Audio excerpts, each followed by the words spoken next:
Hello everyone.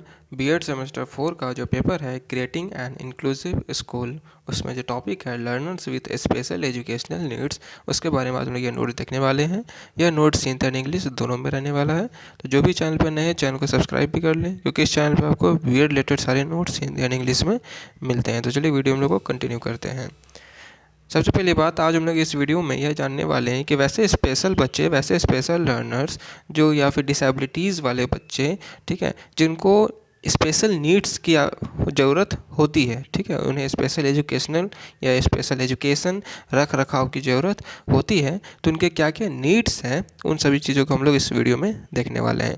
तो continue करते हैं। सबसे पहले देखते हैं, सेन या फिर send stands for special educational needs या फिर special educational needs and disabilities. A people is identified as having special educational needs if they are finding it harder than other peoples to make progress। एक बच्चे को हम लोग special या special learner तब बोल सकते हैं, ठीक है, या स्पेशल एजुकेशनल नीड्स का तब हम लोग बोल सकते हैं जब उसे अपने प्रोग्रेस करने में या लर्निंग या उसका जो पीरियड है या प्रोसेस में उसे बाकी बच्चों के रेस्पेक्ट में ज़्यादा मुश्किल हो रही हो। आगे देखते हैं। This may be due to specific learning difficulty, recognized disabilities such as hearing impairment, emotional, mental health और social difficulties और speech and language difficulties। यह जो प्रॉब्लम्स है या जो डिफ़िकल्टीज़ है उन बच्चों का, वो किस तरीके से हो सकती है? तो हो सकता है उन्हें सुनने में प्रॉब्लम हो, किसी तरह का कोई इमोशनल प्रॉब्लम हो, वो लोगों के साथ जुड़ नहीं पाते हैं, अपने बात को रख नहीं पाते हैं, ठीक है, उन्हें कनेक्शन बनाने में दिक्कत होती है। मेंटल हेल्थ है, जो उनका आईक्यू लेवल है वो कम है, उन्हें समझने में, उन्हें लर्निंग जो उनका कैपेसिटी है वह लो है। सोशल डिफ़िकल्टीज़ है, फैमिलीज़ में टीचर्स के साथ, फ्रेंड के साथ मिलजुल नहीं पाते हैं।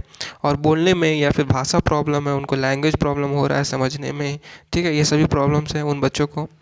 आगे देखते हैं। It denotes the learners with special need and those are physically, mentally, behaviourally, emotionally deviates from normal growth and need special education environment. वैसे बच्चे, वैसे लर्नर्स, ठीक है, जिन्हें क्या होते हैं, वो फिजिकली इम्पेयर्ड है, मीन्स कि वो उनका कुछ ना कुछ हाथ या पैर कुछ ना कुछ वो क्या है, ख़राब है, वो नॉर्मल नहीं है। बिहेवियरली वो नॉर्मल नहीं है, उनका व्यवहार सही नहीं है, कुछ ना कुछ जिसमें प्रॉब्लम आ रहा है। मेंटली वो प्रॉपर सही नहीं है, इमोशनली भी वो अलग है, वो बाकी नॉर्मल जो ग्रोथ जो होना चाहिए उनसे वो अलग है, ठीक है। तो उनको क्या चाहिए, स्पेशल इन्वायरमेंट चाहिए और स्पेशल एजुकेशन चाहिए, उनकी ये आवश्यकता होती है। आगे देखते हैं। SEN learners are having following characteristic. अब जो सेन लर्नर्स होंगे उनके अंदर क्या क्या विशेषताएं होंगी, क्या कैरेक्टरिस्टिक्स होंगी, देखते हैं। Having deviated normal growth in terms of physical, mental, social and emotional growth. उनका क्या होगा, वो जो शारीरिक, मानसिक, सामाजिक और भावनात्मक विकास होगा, ठीक है, वो सामान्य विकास से अलग होगा, ठीक है, वो प्रॉपर नॉर्मल डेवलपमेंट नहीं हो पाएगा, नॉर्मल ग्रोथ नहीं होता है, उनमें वो अलग होता है। They need special education can not benefited from regular classroom. एक नॉर्मल क्लासरूम जो होता है, जो नॉर्मल बच्चों के लिए होता है, उनसे वो बेनिफिट नहीं हो पाएगा, उनसे वो फ़ायदेमंद उन लोग के लिए नहीं हो पाएगा। उनको चाहिए कि स्पेशल एजुकेशन जिसमें स्पेशल टीचर्स हो, स्पेशल ट्रेन टीचर्स हो, ठीक है, और स्पेशल क्लासरूम्स में एक्स्ट्रा इंफ्रास्ट्रक्चर्स प्रोवाइड किया गया हो, एक्स्ट्रा स्पेस दिया गया हो, तो वैसे क्लासरूम्स में इनको अच्छे से एजुकेशन मिल सकता है। SEN learners requires modifications in normal school to increase their potential. एक नॉर्मल स्कूल में क्या चाहिए, मॉडिफिकेशन चाहिए।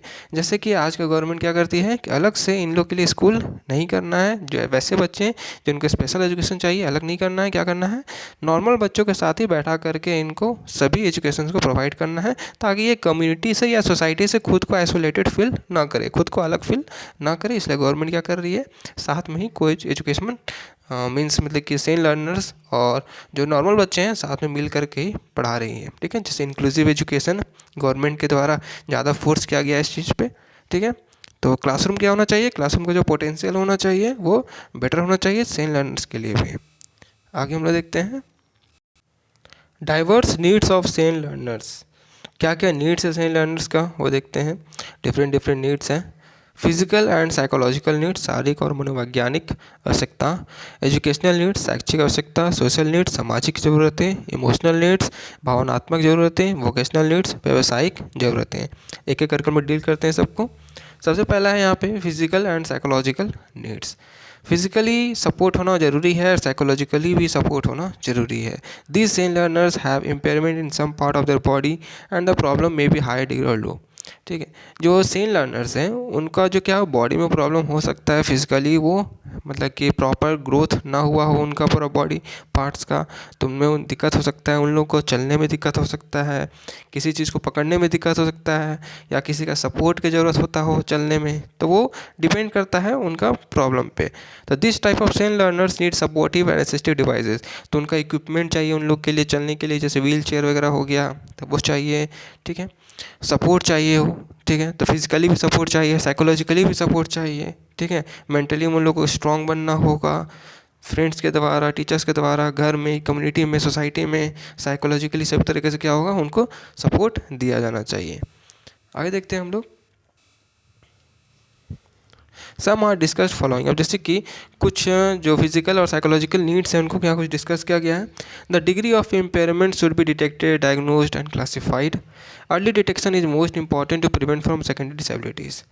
जो इम्पेयरमेंट है, जो उनमें जो असमर्थता या जो प्रॉब्लम है, ठीक है, वो डिटेक्ट किया जाना चाहिए, उसको चेक किया जाना चाहिए, क्लासीफाई किया जाना चाहिए उसका। और जैसे कि अर्ली डिटेक्शन जो है, शुरू में अगर पहचान कर लेंगे तो आगे जाकर के जो क्रिटिकल प्रॉब्लम हो सकता है उससे हम लोग बचाव कर सकते हैं। Physically impaired needs wheelchair, prosthetics, artificial limbs, etc. to assist them and support them to most possible way to make their learning easy. जो फिजिकली impaired है उनको क्या चाहिए, व्हील चेयर चाहिए, उनका इक्विपमेंट्स, सपोर्टिव डिवाइसेस जो होता है वो चाहिए।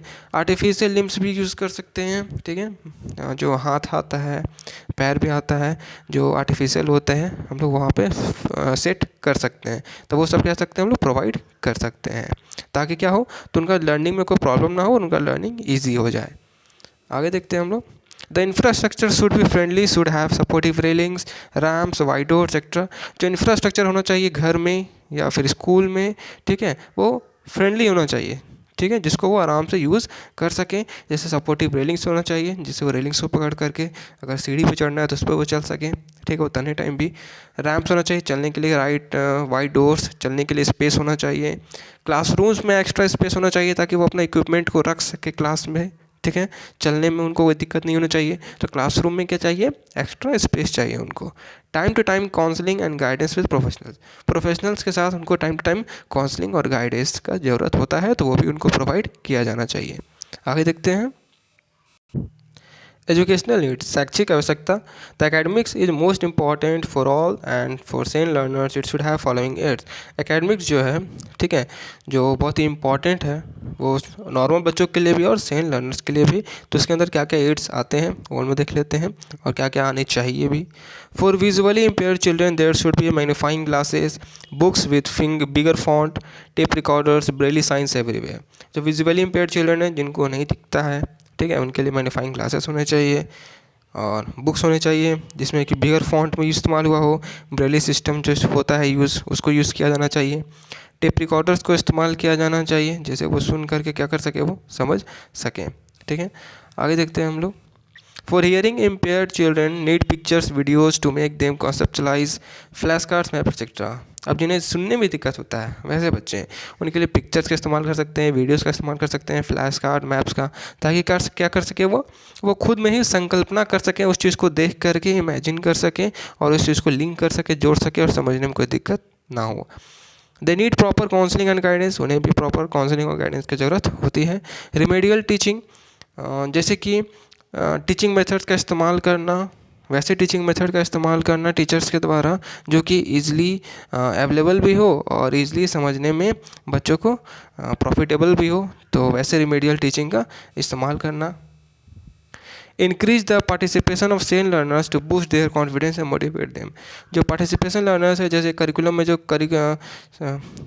करिकुलर एंड को करिकुलर जो एक्टिविटीज़ आता है हमारा करिकुलम में, ठीक है, तो इनमें जो पार्टिसिपेशन होगा सेन लर्नर्स को, उसको इंक्रीज़ करना, जिससे क्या होगा, उनके अंदर कॉन्फिडेंस आए और उनको मोटिवेट भी करना। Adept innovative teaching and keeping doing research and development in this field to improve education. नया नया innovative teaching, audio visual aids का इस्तेमाल करना, कंप्यूटर का इस्तेमाल करना, ठीक है, नए नए इनोवेटिव टीचिंग का मेथड का इस्तेमाल करना, और इन फील्ड में जिससे कि हमारा जो स्पेशल लर्नर्स के लिए जो एजुकेशन है उसको इम्प्रूव करने के लिए इस फील्ड में रिसर्च और डेवलपमेंट को भी बढ़ावा देना, ठीक है, और रेगुलर वे में इसमें रिसर्च और डेवलपमेंट करते रहना। Providing financial aids and scholarship, वैसे स्पेशल लर्नर्स को फाइनेंशियल एड्स और स्कॉलरशिप भी प्रोवाइड कराना। Design curriculum to support the same learners in all possible way, और वैसे करिकुलम का स्ट्रक्चर का वैसे डिज़ाइन करना जो कि सेम लर्नर्स को सपोर्ट करता हो सभी तरीक़ों से, जिससे कि जो सेम लर्नर्स होंगे वो खुद को क्या करें, उस चीज़ में पार्टिसिपेटेड फील करें, ठीक है। नेक्स्ट है सोशल नीड्स, सामाजिक ज़रूरतें क्या हो सकती हैं। तो सबसे बड़ा रोल तो समाज का ही होता है कि समाज किस तरीके से वैसे बच्चों को देखती है और किस तरीके से वैसे बच्चों का सपोर्ट करती है। तो सबसे बड़ा सोशल नीड्स तो समाज का ही है। We have to teach same learners in all possible way to make them social ready for future and they should be treated equally in society. Same learners को क्या करना है, इस तरीके से हम लोग को उन लोग को बढ़ाना है या शिक्षा देना है, ठीक है, जिससे कि वो समाज के लिए आने वाले टाइम में रेडी हो सकें और वो समाज में इक्वली ट्रीटेड किए जाएं। We have to raise awareness among people to respect and increase their rights. हमें क्या करना होगा, अवेयरनेस या जागरूकता फैलाना होगा लोगों के बीच में, to respect and increase their rights, ताकि सम्मान के लिए और उनके अधिकारों के लिए, ठीक है, हमें लोगों को जागरूक करना होगा। Society should motivate and build an equal opportunity place for same learners. Society को क्या करना चाहिए, मोटिवेट भी करना चाहिए और एक इक्वल अपॉर्चुनिटी या एक प्लेस सेम लर्नर्स के लिए प्रोवाइड किया जाना चाहिए, ताकि सेम लर्नर्स खुद को अलग फील ना करें। Make their involvement compulsory in every decisions, ऐसा नहीं है कि अगर कोई पर्सन हैंडीकैप्ड है तो उसे समाज से अलग कर देना चाहिए, या फिर उसे वो प्रॉपर राइट नहीं दिया जाना चाहिए जो कि एक पर्सन को होना चाहिए, ठीक है, डिसीज़न मेकिंग में। तो ऐसा सोसाइटी को नहीं करना चाहिए। सोसाइटी को क्या करना चाहिए, उनका इन्वॉल्वमेंट कराना चाहिए और जहाँ भी डिसीजंस मेकिंग वाले कॉन्वर्सेशंस हैं वहाँ पे उनका इन्वॉल्व होना चाहिए। तो इस सोसाइटी का बहुत बड़ा रोल है, ठीक है, वैसे बच्चों को या वैसे पर्सनस को क्या करने के लिए, मोटिवेट करने के लिए और इन्वॉल्वमेंट कराने के लिए। आगे हम लोग देखते हैं इमोशनल नीड्स, भावनात्मक ज़रूरतें भी, ये भी है, फैमिली, फ्रेंड्स, टीचर्स, ठीक है, ज़्यादा ज़रूरी होता है। There is a huge demand of emotional support and that should be provided from their families, teachers and society. Emotional support का बहुत ज़्यादा डिमांड है और जो कि फैमिली से, टीचर से, सोसाइटी से डिमांड किया जाता है और उससे प्रोवाइड किया भी जाना चाहिए। फैमिलीज़ को ज़्यादा इमोशनल रहना चाहिए वैसे बच्चों के लिए, ठीक है, उनको समझना चाहिए, उनकी प्रॉब्लम्स को समझना चाहिए। ऐसे नहीं कि तुरंत भर में डांट दिए, अगर चल नहीं पा रहे हैं तो डांट दिए, उनको समझना चाहिए, उनके प्रॉब्लम्स को समझना चाहिए। टीचर्स को भी ऐसा नहीं, क्लास में अगर वैसे बच्चे अगर उनको डिफ़िकल्ट हो रहा है समझने में तो ऐसा नहीं कि एक दो बार समझाएं उसके बाद चुप करा दिए, वैसा नहीं करना है, अच्छे से समझाना है। सोसाइटी को भी अच्छे से ट्रीट करना है। In normal life emotional togetherness play important role in achieving anything life. एक नॉर्मल ज़िंदगी में क्या होता है, एकजुटता, ठीक है, टुगेदरनेस क्या होता है, बहुत बड़ा इंपॉर्टेंट रोल प्ले करता है किसी भी चीज़ को अचीव करने में। आगे देखते हैं हम लोग, it gives psychological balance to life and if someone is psychological strong they can achieve well in life. ये साइकोलॉजिकल बैलेंस भी देता है ज़िंदगी में, और अगर कोई साइकोलॉजिकली स्ट्रॉन्ग है तो वो अपने लाइफ में कुछ भी अचीव कर सकता है। It will give them positivity, motivation, steam and social acceptance. इससे उन्हें क्या होगा, सकारात्मकता, प्रेरणा, सम्मान तथा सामाजिक स्वीकृति भी मिलेगी। आगे देखते हैं हम लोग, only education is not going to play that much important role. The main purpose is to educate them, is to make them ready for job and self dependence in life. केवल एजुकेशन प्रोवाइड कर देना है ये एक M नहीं होना चाहिए, ठीक है, ये एक इम्पॉर्टेंट रोल नहीं होना चाहिए। मेन पर्पस क्या होना चाहिए, ताकि वो शिक्षित हो। किस लिए शिक्षित हो, ताकि वो जॉब के लिए रेडी हो सके और खुद पे डिपेंड हो सके, किसी और पर उनको निर्भर रहने की ज़रूरत ज़िंदगी भर ना रहना पड़े, वो खुद पे डिपेंडेंट हो जाए, खुद नौकरी लें, ठीक है, तो उनका स्किल्स डेवलपमेंट हो, ठीक है, तो एजुकेशन का वो एम होना चाहिए।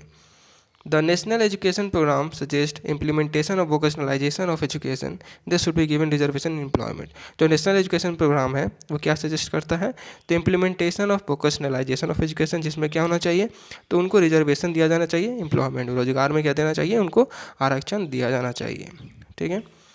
आगे देखते हैं, to find the job opportunities in many fields of for same learners, and for that there is a reservation up to 4% in state as well in central jobs. जो कमज़ोर शिक्षार्थियों के लिए, जैसे कि कई क्षेत्रों में रोजगार है, ठीक है, तो उसके लिए क्या होता है कि उन लोग को स्टेट और सेंट्रल जॉब्स में क्या होता है 4% का रिजर्वेशन मिलता है, वैसे बच्चों को, वैसे स्पेशल बच्चों को। अगर आपको ये नोट्स अच्छी लगी हो तो वीडियो को लाइक करें, चैनल को सब्सक्राइब करें और अपने दोस्तों के पास भी इसे जरूर शेयर करें। तो हम लोग मिलते हैं नेक्स्ट वीडियो में।